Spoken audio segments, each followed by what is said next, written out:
Alright, hello and welcome back to another wee bit different video. Today's video, we got a good video. Are the Detroit Pistons good? They are on an 8-game winning streak, highlighted right here, of course. 8-2 of their last 10, because again, they're on that 8-game winning streak.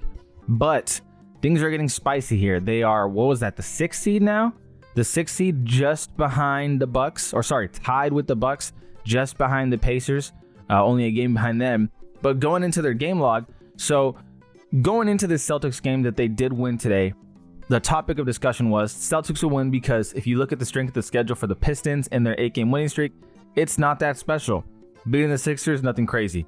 Beating the Hornets, nothing crazy. Beating the Bulls, nothing crazy. Beating the Bulls again, nothing crazy. Beating the Spurs, teams again that they should beat, nothing crazy. Hawks, Clippers, where we're down Kawhi Leonard and Norman Powell, they beat them. So if there's a 7-game win streak going on, you typically like to see better teams than that, but this next game was a much bigger test. Granted, the biggest thing that you can say here is the Celtics were without Jaylen Brown. Nevertheless, an 8-game win streak in the NBA is super impressive. You have to be really locked in no matter who you play. Next up, we got the Nuggets, which is interesting because that'll be another highlight game. But big win against the Celtics by 20. What is working with this Pistons team? Are they good again? What's going on here?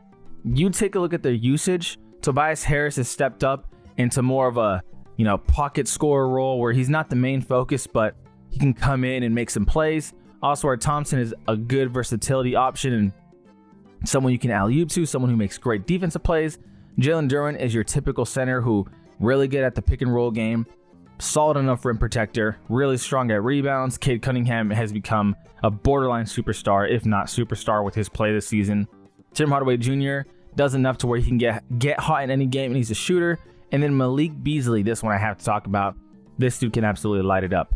But let's show you guys some highlights of what's working for Detroit. Got it at 0.5 speed here. Okay, we got a set play here. Malik Beasley's going to screen to try to open up Cade Cunningham to Sam Hauser because they like that matchup. Watch where Malik Beasley goes. Flares out for the 3. And then Jalen Duren comes in. Look what he's gonna do right here. He's gonna set this screen on Sam Hauser. But pay attention to the roles of every player of the team. This play by no means is super strong or super crazy, but it is a testament of how Detroit functions on offense. They got shooters on the outside. Jalen Duren come in to set the screen, but these guys all stay on the perimeter. Malik Beasley can let it fly. Tobias Harris can knock down some open threes. Doesn't take a lot, but pretty efficient when he does shoot them. And Tim Hardaway Jr. can heat it up. But the ball is going to go through Cade Cunningham. He's the facilitator. He is the guy. Anyway, play goes on. Jalen Duren sets this screen right here. Quick crossover.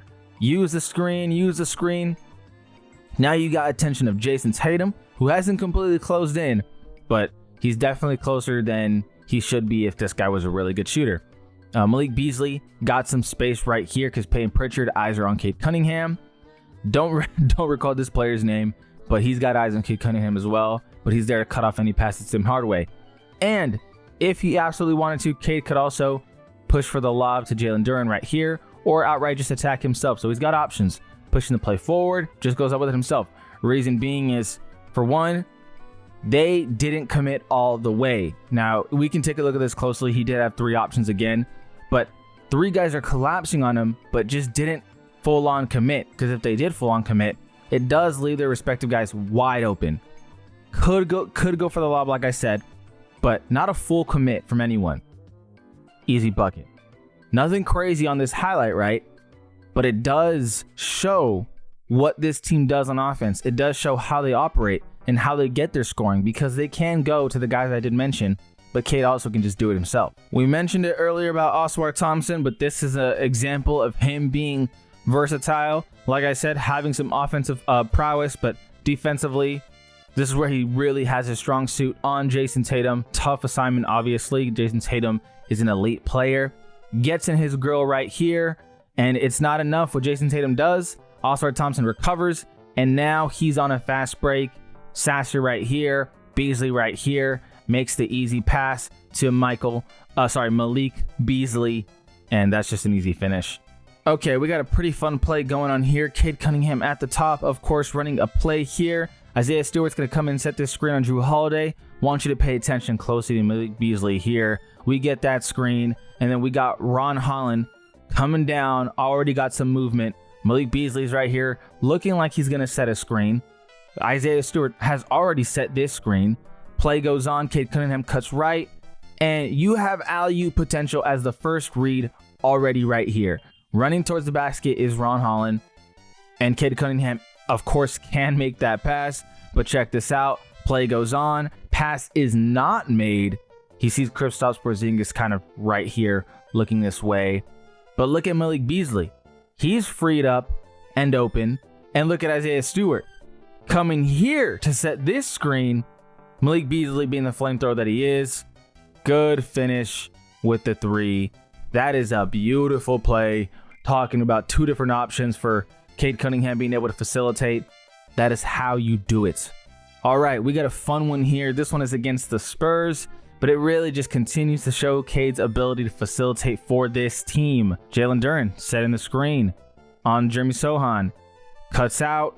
Two guys committing here in Harrison Barnes and Jeremy. Cade Cunningham with a interesting over-the-head pass.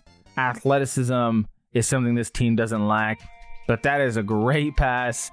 It just time after time after time. So many examples of Cade Cunningham being able to facilitate, and these guys feed off of him. Let's just be honest. They absolutely thrive with him as the center focus. All right, we've established Cade's facilitating and his ability to score. Let's establish what they do when he's off the court. How do they maintain a high level of basketball, or basketball that's well enough until he gets back on the court? This play right here is a fun one. We got Malik Beasley setting a screen for Oswald Thompson. Oswald Thompson stays low, go low. Back to Malik. No, good fake there. Back to Malik off the end around. Malik Beasley going up. Easy finish. That's what you want to see. And it's stuff like that. Tobias Harris stepping up. Malik Beasley stepping up. Also with the player two on the defensive end leading to offense. Ron Holland having his moments. Dennis Schroeder's on this team. He's had a couple of moments. Tim Hardaway Jr., I don't know if I mentioned him, but he can heat up. They rely on other players to make plays when Cade's off the court. Obviously, every team has to have a second unit like that. And in this particular case, this play really does highlight what they can do with Malik Beasley and Jalen Duren. Great play. All right, how does it look when you have Oswar and Jalen Duren on the floor at the same time? Obviously, two non-shooters. You have Oswar work inside. You have Duren ready to go. And Tobias Harris in the corner here, they're getting this play set up with 17 seconds to go. Play goes on. Tim Hardaway is the one who sets the screen here. And this is easy work for Cade Cunningham on Kobe White. No disrespect to Kobe White, but Cade Cunningham just splits inside, goes between the two, goes for the finish. And if you've seen me talk about the Houston Rockets, then you've seen me talk about Amen Thompson.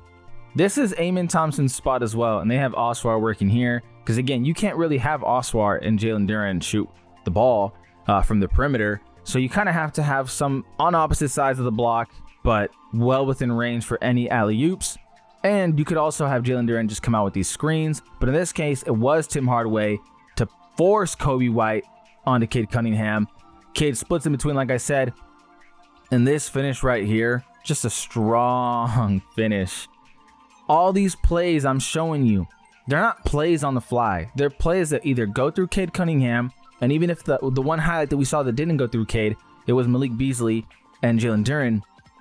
They have these sets where they really just allow themselves to kind of open things up with option 1 or option 2, and then option 3 being the player, maybe he can just outright go and score himself. So this is some really solid basketball. And again, people were saying, hey, the 7-game win streak, not against really good teams. I showed you that they just beat Boston. They do play the Nuggets next, and that's a big one for them too, because they got more to prove, and they are super close to getting past the 6th seed and getting to the 4th seed, and that's a whole different ballgame because you get to be home on the playoffs, which we already know is a huge deal for a lot of these teams. A lot of what I show you is Detroit finishing at the rim, but really it's because they just do not lack athleticism. Looking at this play right here, Chris Paul has the ball. Jalen Duren commits right here, and CP3 not able to do much because Oswar strips the ball. Jalen Duren recovers. And this right here, Jalen Duren does not have the best handles in the world. But I'll tell you this right now. You put the ball in the vicinity of Oswar, He's going to go and get it. Tim Hardaway Jr. has the ball right now. CP3 is on him. But what do? Tim Hardaway, fake the three. And this right here is beautiful. You are going to force Chris Paul onto Tobias Harris because that would create a mismatch, especially in this area where Tobias likes to work. Tim Hardaway steps back on the dribble, move right across on the screen, set the ball right there. Beautiful. Now you're working on this mismatch. Easy play, Tobias Harris. Again, easy play. Throughout the basketball game, can settle down, get into these set plays, and force these mismatches. Find a way to get the ball into Cade Cunningham's hands because he will find a way to get it into other players' hands with an open shot or an easy dunk. And it's been phenomenal. It's been crazy. Is Detroit good? I think they're a solid team. I think you can't deny the film that they're able to create their own shots while using these screens for dunks and screens for layups. The way that Boston creates shots is significantly different than the likes of Detroit. Detroit doesn't have the same star players. They rely on the more physical aspect of basketball as opposed to Boston, where they can really just let it fly on the three.